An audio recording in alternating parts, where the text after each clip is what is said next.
Alright, this video documentation is with regards to the Porsche Boxster taillights. Now, as promised, we're going to go ahead and show how the the taillights connect. And we're actually going to do this with a few images, since we don't actually have a factory bulb panel on our end.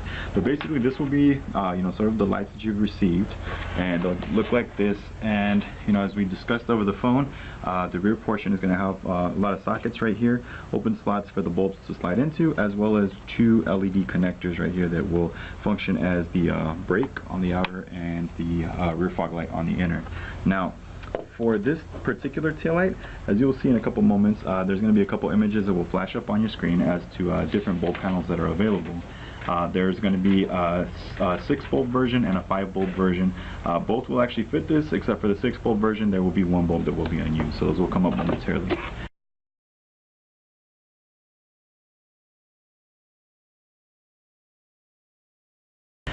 Now, after you've reviewed these bulb panels, you're going to notice that everything will kind of slot in right here. The 3 at the bottom, or 4 depending on which model you're looking at, will slot in down this way. The 4th one will not be used on the 6 model or 6 bulb version, and then the other 2 bulbs will actually slot in up here.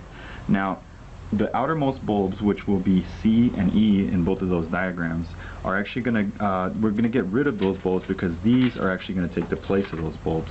Now, these are gonna slide into where that bulb was connected. So essentially, it would look something like this.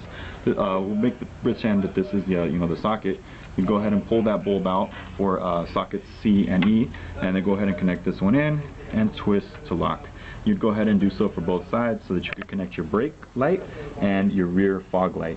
Now, once those are connected, that would take care of all those functions, and you would just keep using your rear factory bulb panel with the rest of the bulbs kind of installed on the sockets to just slide into these slots right here. And now, if you remove the taillights and you're unable to separate it, or for whatever reason you do not see a rear bulb panel that looks like the image is shown, go ahead and contact us again, because that will actually mean that maybe you haven't separated it from the OEM taillights, or maybe you're running an aftermarket setup, which will require indeed for you to get the factory bulb panel in order to make all of this work. But yeah, this basically explains the gist of it. This concludes the video documentation. Thank